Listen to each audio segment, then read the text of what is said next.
The sun hadn't even cleared the pine tops when Mike Keller's alarm buzzed at 5:30 a.m.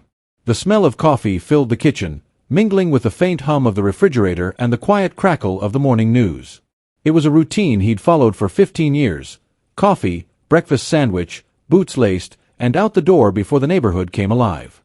His work truck, a silver Ford F-250 with his company logo Keller Electric Company on the door, sat faithfully in the driveway like an old friend waiting for the day's run. The truck wasn't flashy, but it was his pride, a badge of the years he'd spent wiring half the county's homes, schools, and stores. It represented sweat, skill, and long nights in the cold. When he stepped out into the crisp morning air, thermos in hand, he didn't expect anything unusual. But there it was, a bright orange sheet of paper tucked under his windshield wiper, flapping in the breeze like a warning flag. Mike froze. He squinted, tugged it free, and read aloud in disbelief. Notice of violation. Commercial vehicles are prohibited from being parked in residential driveways per HOA Covenant 4.7. Below it was a fine amount, $1.50. He blinked twice, thinking it must be a mistake. His driveway. His truck. His home. A flush of irritation rose in his chest as he scanned the quiet cul-de-sac. Across the street, Carl's fishing boat sat hitched to a trailer, untouched for months. 2 doors down, Janet's teenage son had a bright yellow pickup with sponsor stickers plastered across the back window. Yet somehow, Mike's work truck, clean, inspected, and neatly parked, was the one deemed an eyesore. The hypocrisy hit like a spark on dry timber. "Unbelievable," he muttered, crumpling the notice slightly in his fist.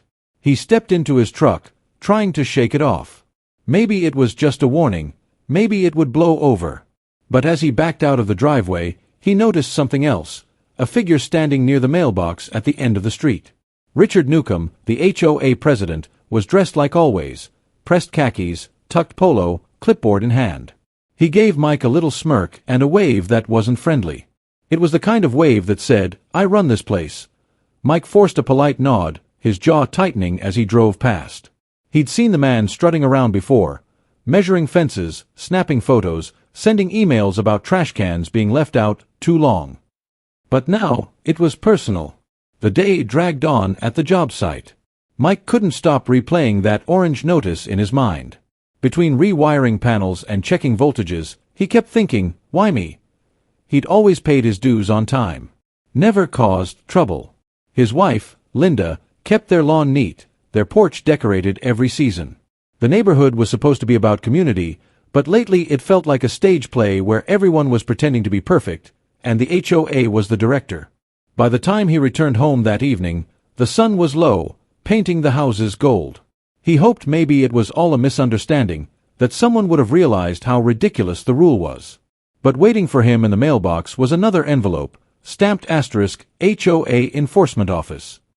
Asterisk inside was a formal citation and a line that made his blood run cold. Further violations may result in daily fines and potential towing of the vehicle at the owner's expense. Mike stormed inside, tossing the letter onto the kitchen counter. "Linda, you're not going to believe this," he said, trying to keep his voice steady. She looked up from her laptop. "What now?" "They fined me for parking in our own damn driveway. The truck, they said it's commercial use." Linda frowned. "But it's just your work vehicle.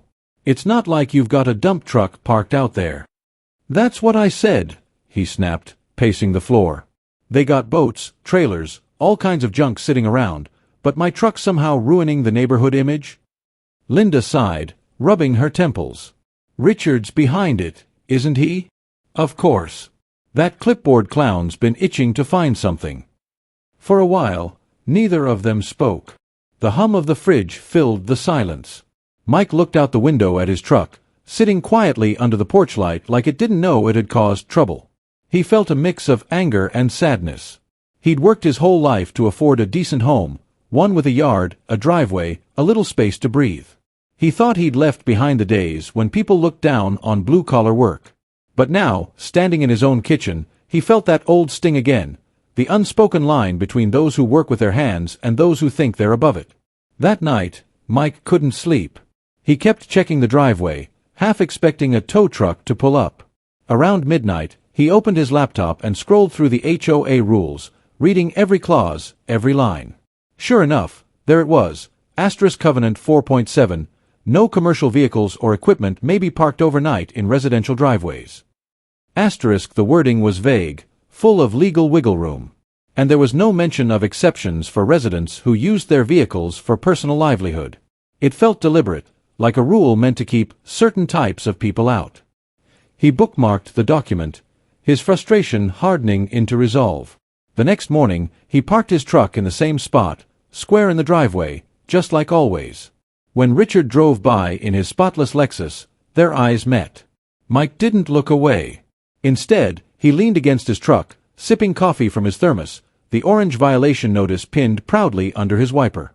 The wind tugged at it again, but this time, he let it flap freely, a silent challenge.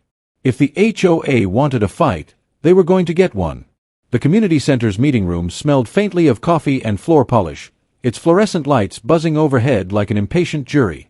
Mike had never set foot in one of these HOA hearings before, but that Tuesday evening, he found himself sitting in the second row, jaw tight, fingers tapping the folded citation letter on his knee. Around him, a handful of residents whispered quietly, some out of curiosity, others out of sympathy.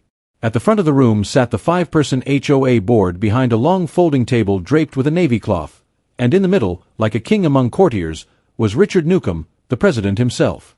His hair was combed with military precision, his polo shirt embroidered with Pinecrest Lakes HOA in gold thread.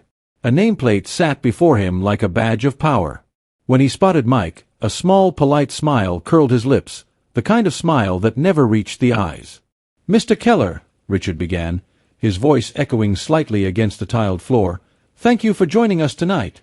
We've reviewed your violation notice and subsequent appeal request. You're here to provide any statements before the board makes its final decision." Mike stood, adjusting his jacket. "Yeah, thanks," he said evenly. "I just want to make sure I understand what's going on. You fined me for parking my work truck, my personal vehicle, in my own driveway. That right?" Richard interlaced his fingers. "That's correct. As outlined in Covenant 4.7, commercial vehicles are not permitted in residential areas. The presence of signage or logos classifies a vehicle as commercial, regardless of its use." Mike let out a dry laugh. "So, because I've got my company name painted on the door, it suddenly doesn't belong here?" "That's not what I said," Richard replied smoothly.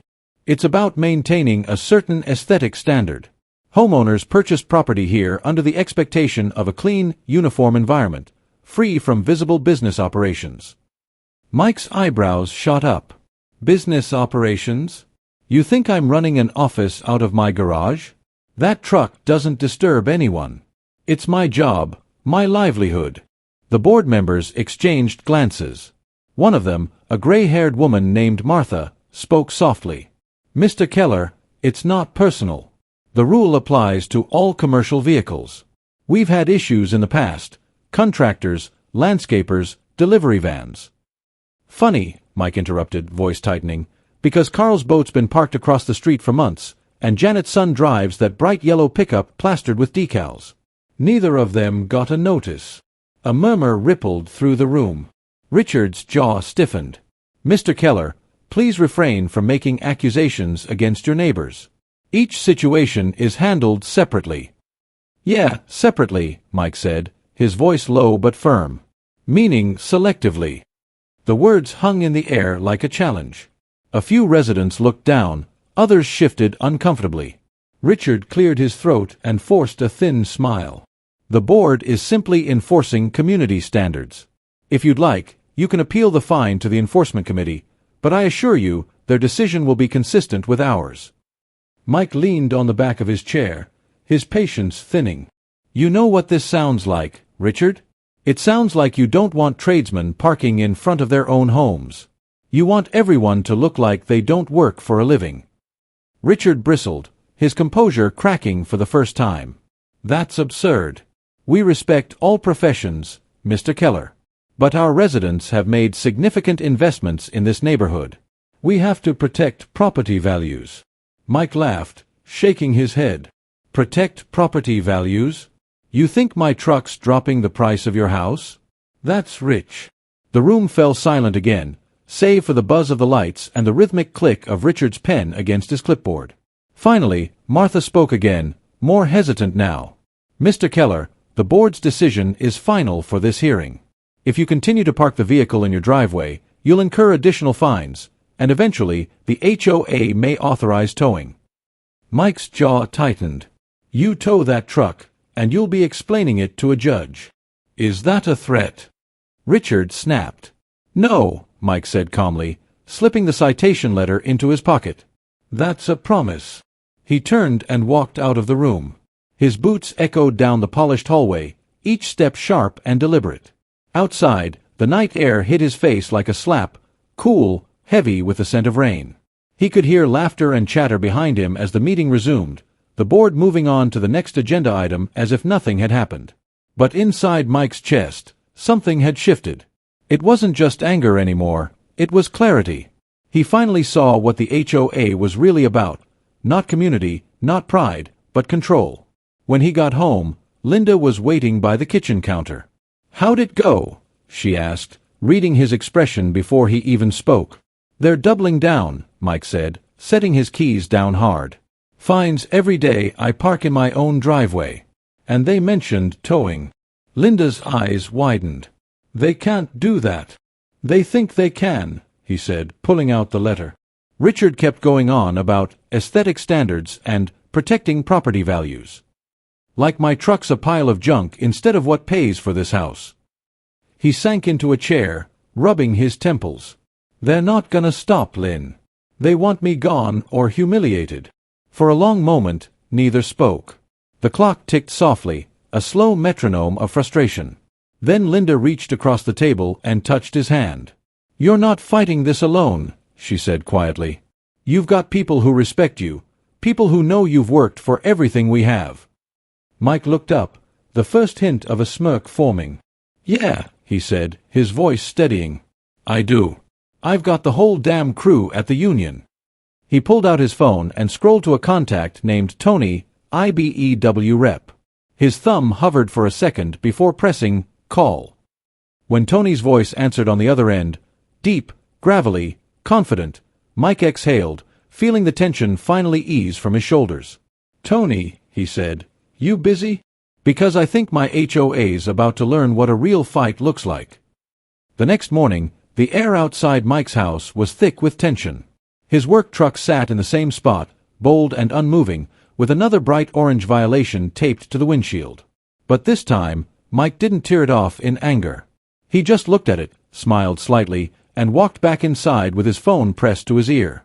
On the other end of the line, Tony Ramirez, his old friend and union rep from the IBEW, listened in silence as Mike laid out everything that had happened. When Mike finished, there was a low, dangerous chuckle. "They fined you for parking your work truck? In your own driveway?" Tony repeated slowly, like he was making sure he heard it right. "You got it," Mike said. "Apparently, the logo on the door ruins the neighborhood's aesthetic." "Buddy," Tony said, voice rising, "they just picked a fight with the wrong group of electricians." By noon, Tony had already looped in the union's legal department. Within hours, Mike's email inbox pinged with official letters drafted on IBEW letterhead, complete with case references, state labor protections, and a detailed breakdown of potential violations of occupational discrimination. One paragraph in bold read: "Any governing body restricting a licensed tradesperson from the reasonable operation of their work vehicle within their own property may be in violation of federal labor protections and fair housing regulations." Mike read it twice, then a third time, and finally felt the knot in his chest loosen. For the first time in weeks, he smiled.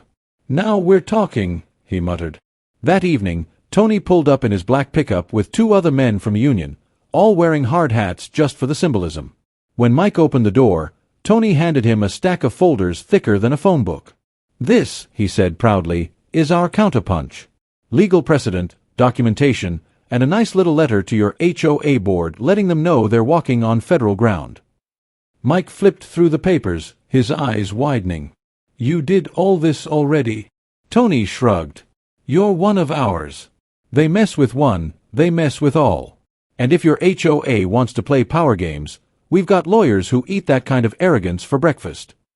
The following morning, the HOA's tidy little office received an express envelope. Inside was the formal notice of representation, a letter stating that any further contact with Mr. Keller must go through the IBEW Legal Division. It also included a request for all HOA meeting transcripts, board correspondence, and a copy of the community's enforcement records over the last 12 months. The tone was firm, professional, and unmistakably threatening. Richard received the notice personally, and for once, his confident smirk faltered. By that afternoon, word spread through the neighborhood like wildfire. Residents whispered on driveways and over fences, amazed that the quiet electrician from Lot 32 had brought in union lawyers. Some cheered him on quietly, others were just grateful someone had finally stood up to the board's bullying. When Mike stepped outside to check his mail, he noticed something he hadn't seen before, neighbors giving him thumbs up, nodding in respect. One even said under her breath, "About time someone put Richard in his place." Inside the HOA office, however, panic brewed. Richard called an emergency board meeting that evening. Papers shuffled, voices rose, and the board's treasurer, a balding man named Steve, tried to sound calm. "It's just a scare tactic," he said, but his tone lacked conviction. Richard slammed his pen on the table. "They sent this to intimidate us. We have every right to enforce our covenants. If we back down once, it sets a precedent." "But, Richard," Martha interjected nervously, "what if they actually have a case? That letter mentioned federal protections and selective enforcement. We can't afford litigation." Richard glared at her. "We're not going to court over a damn work truck. We'll just fine him again until he gives up." But the next morning, every member of the board found another letter in their mailbox, this one from a local news reporter who had caught wind of the story. The email was short. "We're investigating a case involving potential discrimination against working-class residents by the Pinecrest Lakes HOA. Please provide comment by Friday." That was the moment things shifted. The same people who once looked down on Mike's blue-collar truck were now terrified of becoming the next headline. 2 days later, Tony returned, this time with the union's attorney, a sharp-dressed woman named Claire Daniels. She was calm, composed, and absolutely lethal in tone. Mike greeted her at the door, offering coffee, but she waved it off. "Let's make this quick," she said, adjusting her blazer. "Your HOA is about to realize that rules don't override rights." Claire walked the neighborhood with Mike and Tony, clipboard in hand, taking photos of every RV, trailer, and branded vehicle parked in plain sight. Each picture was time-stamped and logged. "Selective enforcement," she said quietly. "Textbook case." By sunset, she had enough evidence to file a formal complaint with the County Housing Commission.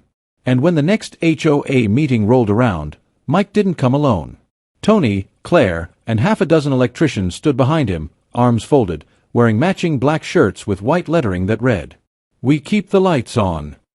When they entered the room, the crowd fell silent.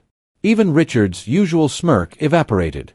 Claire set her folder on the table and spoke first. "Mr. Newcomb, the International Brotherhood of Electrical Workers represents Mr. Keller. Your enforcement actions violate several statutes concerning fair use of private property, selective rule enforcement, and class-based discrimination. If this continues, we will pursue legal remedy through state and federal channels. Additionally," she paused, looking around the room, "we've been contacted by the media, who are very interested in why this HOA believes skilled workers don't belong in their community." Richard tried to respond, but his voice cracked slightly. "This is unnecessary. We were only enforcing community standards." Claire smiled politely. "Then you won't mind sharing your enforcement history, board communications, and internal emails, correct? We'll need those by Friday." The silence that followed was deafening. One of the board members, Martha again, quietly stood up, clutching her purse. "I think we need a recess," she murmured. Outside, as the residents whispered and filmed on their phones, Tony clapped Mike on the shoulder. "Told you," he said with a grin. "They messed with the wrong guy." Mike chuckled, watching Richard retreat into the back room, pale and sweating. The air felt lighter now, freer somehow. For the first time in weeks, he didn't feel powerless. He felt like a man standing up not just for himself, but for every working-class neighbor who'd ever been told to fit the image. As the crowd began to disperse, Tony looked at Mike and said quietly, "They'll cave soon enough. Nobody wants to be the villain on the 6 o'clock news. Mike nodded. Good, he said, watching his truck parked proudly in the lot. Because I'm just getting started. The next HOA meeting wasn't just a gathering, it was an event.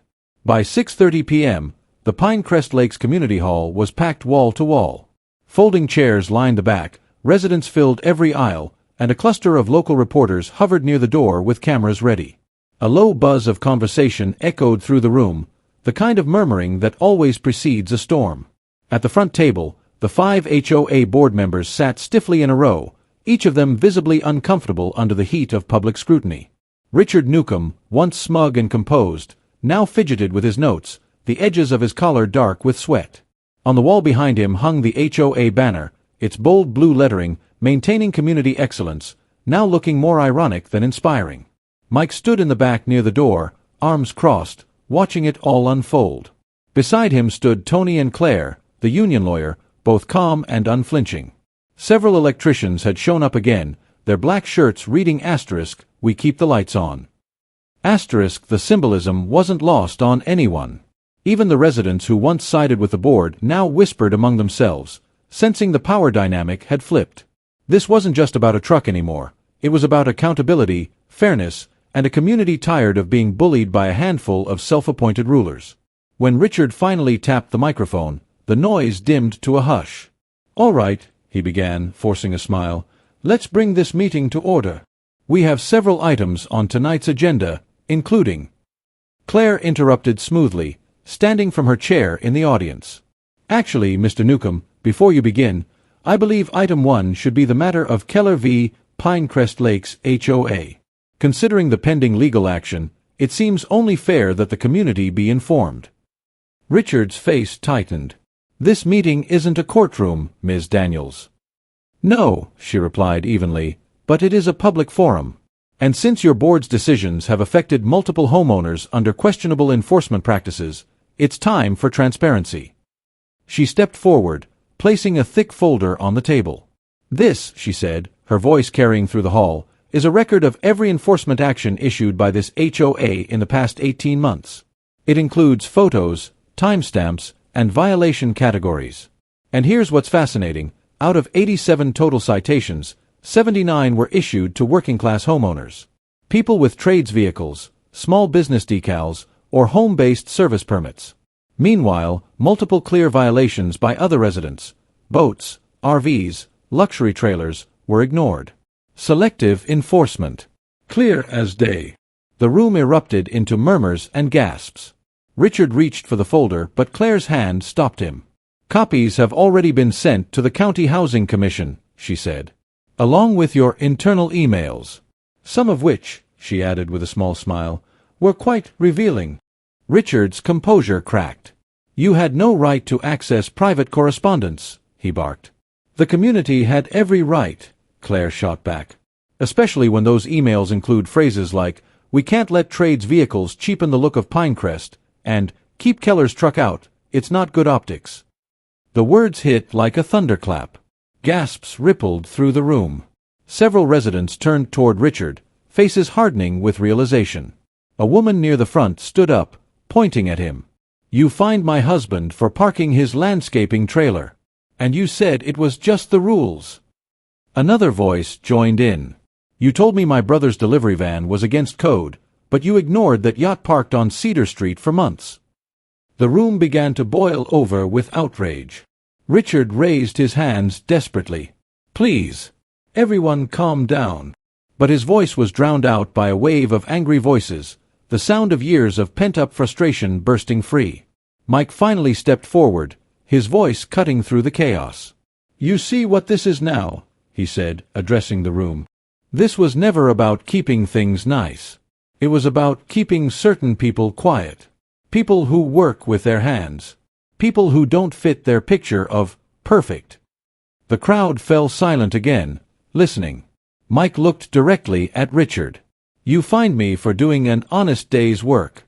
You tried to humiliate me in front of my neighbors. But the thing you forgot, Richard, is that this community isn't yours. It's ours." Richard's face had gone pale. He fumbled with his microphone. "Mr. Keller, This is highly inappropriate." Claire stepped closer, her tone sharp as glass. "Inappropriate? No, Mr. Newcomb. What's inappropriate is an HOA president abusing authority to target residents based on their profession. What's inappropriate is threatening towing and fines against a man whose only crime was parking his work vehicle in his own driveway." She turned to the audience. Under state housing law, this board's actions may qualify as discriminatory enforcement. Which means, Mr. Newcomb, that unless you plan to resign tonight, we will be filing a formal civil complaint by Monday morning. A stunned silence followed. Even the reporters looked up from their notes. For a full 10 seconds, Richard said nothing, just stared down at the folder in front of him like it was an unexploded bomb. Then, from the side of the table, Martha, the same board member who had always seemed uneasy, slowly removed her name badge and set it down. "I'm done," she said softly. "I won't be part of this anymore." Her words broke the dam. Another board member followed, then another. Within minutes, Richard was the only one left seated. His eyes darted across the angry crowd, the neighbors who once nodded politely now glaring with contempt. His hand trembled as he reached for the microphone one last time. I resign," he said finally, voice cracking. "Effective immediately." The room erupted, not in chaos, but applause. The sound was overwhelming, cathartic. Residents stood, clapping and cheering, some even hugging. For the first time, Pinecrest Lakes didn't feel like a divided neighborhood, it felt like a community again. Claire gathered her papers calmly, slipping them into her briefcase. "That's one way to call a meeting," she said dryly. Tony chuckled, clapping Mike on the back. "You just broke the HOA, brother." Mike smiled faintly, shaking his head. "No," he said, looking around at the neighbors who now stood united. "We fixed it." Outside, the night air was cool and quiet. The news vans packed up, the last of the crowd dispersed, and Mike stood by his truck, running a hand along the polished chrome door with his name on it. The same truck that started it all, now a symbol of something bigger. He looked up at the streetlights and exhaled deeply, a man finally free of someone else's judgment. The fight wasn't about a truck anymore, it was about dignity. And tonight, dignity had won. The morning after the meeting felt quieter than any Mike Keller could remember. The neighborhood, usually humming with leaf blowers and joggers, was still. No clipboard patrols, no curt emails about community standards. The HOA board had been suspended pending investigation, their accounts frozen, and their power, once absolute, reduced to whispers on the street. Richard Newcomb's name was already fading like chalk in the rain. And for the first time in months, Mike's work truck sat in his driveway untouched, no orange paper, no warnings, just morning dew glinting on the hood. He stepped outside with his coffee, breathing in the crisp air that carried the faint scent of pine and damp earth. The world felt normal again. But beneath that calm was a strange hollowness, a mix of victory and fatigue. The fight had been long and public, and it had changed him. He wasn't just Mike the electrician anymore. He was the guy who stood up, who wouldn't fold, who turned a single parking violation into a movement. Neighbors who'd once crossed the street to avoid him now nodded respectfully as they drove by. A few even stopped to shake his hand, their eyes saying what their words couldn't: "You fought for all of us." Linda came out, wrapping a blanket around her shoulders. "You did it," she said softly, smiling the way she did when she was proud but trying not to cry. Mike chuckled. "Yeah, guess we did. You think it's over?" He looked out at the quiet cul-de-sac. "It'll never be the same. But maybe that's a good thing." Later that week, the county news ran a headline: "Union Electricians HOA Battle Sparks Reform Across the State." The article detailed how Mike's case had exposed illegal practices buried in dozens of HOA bylaws, targeting tradespeople, service workers, and anyone who didn't fit the suburban ideal.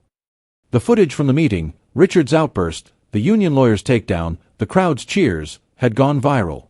Talk shows picked it up, state legislators called for audits, and even the governor's office made a statement supporting the right of workers to live with dignity in their own communities.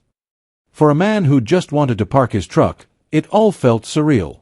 Every time his phone buzzed, it was another message from someone he'd never met. "Thanks for standing up, brother. They tried to do the same to me, until I showed them your video." You reminded us what solidarity means." The union had made him something of a folk hero, inviting him to speak at conferences, rallies, and local chapters. He stood on makeshift stages in union halls and told his story, not with fiery speeches but in the calm, grounded way only a man who's lived it could. "They said my truck didn't belong," he'd tell the crowd, pausing to let the words hang. "But that truck put food on my table, paid my dues, built this town. So when they told me to move it, I said no, and I meant it." Each time he spoke, applause rolled through the room like thunder. But at home, things remained simple. He still worked his jobs, still came home dusty and tired, still sat on the porch at dusk with Linda watching the light fade behind the tree-line. The neighbors who had once whispered about him now asked for advice, about wiring, about the union, even about standing up to their own HOAs. The street began to feel like a real community again, porch lights left on, kids playing basketball in the driveways, laughter replacing suspicion. The fear that had ruled Pine Creek Estates had finally cracked. One evening, a small delegation came to his door, 3 board members from the new interim HOA committee. This time, there were no suits, no clipboards, no power plays. Just people, normal residents with tired eyes and hopeful smiles. "Mike," one of them said, "we wanted to thank you for everything. You didn't just fight the board, you fixed what was broken around here." He waved them off modestly. "I didn't do anything special. I just wanted to park my truck." They exchanged glances. Maybe. But sometimes that's all it takes, someone saying, "No more." After they left, Linda handed him a folded paper. It was the new HOA charter proposal, rewritten and fair. No discrimination against work vehicles. No arbitrary fines. Every rule voted on by the residents. Mike skimmed through it, shaking his head with a smile. "Took a lot of pain to get here," he murmured. "Worth it?" Linda asked. He looked at her, then at the truck sitting under the fading sunset. "Every bit of it." Months later, in early spring, the neighborhood held its first Community Day. Instead of formal meetings, there were grills, lawn chairs, music, and laughter echoing across the yards. Kids raced bikes down the street, someone had set up a dunk tank, and Mike's truck, polished and shining, sat proudly at the end of the cul-de-sac, serving as the power hub for the event. Extension cords ran from its generator, fueling the lights, the speakers, even the popcorn machine. It was no longer a commercial eyesore. It was part of the heart of the community. Richard Newcomb never returned to Pine Creek. Word was he'd moved to another suburb, one without an HOA. The last Mike heard, the state had opened an investigation into his handling of funds, and the man who once strutted down their street was now keeping a low profile. Justice, Mike thought, had a funny way of working itself out. That night, when the music faded and the stars came out, Mike stood alone beside his truck. The laughter had died down, the smell of charcoal hung in the cool air, and the neighborhood lights twinkled like constellations. He ran his hand along the truck's hood, feeling the familiar texture of paint and grit. It wasn't just a vehicle anymore, it was a symbol. Of work. Of pride. Of defiance. Linda came up beside him, sliding her arm through his. "You look like a man finally at peace," she said. He smiled faintly. "I guess I am. It's funny though. All this started over a parking ticket." She laughed softly, and ended with a movement. He looked out across the street, at the porches, the kids' toys scattered on lawns, the faint glow of TVs in living rooms, and nodded. "Yeah," he said. "Guess sometimes the little fights turn out to be the ones that matter most." The camera would have panned out there, slowly, cinematically. The truck gleaming under the streetlight, the couple silhouetted against the night, the neighborhood finally alive again. A symbol of how one man's refusal to move became something far bigger, a reminder that dignity doesn't come from permission. It comes from standing your ground when the world says you don't belong. And in the stillness of that suburban night, Mike Keller knew one thing for certain: he'd never let anyone tell him where he could or couldn't park his pride again.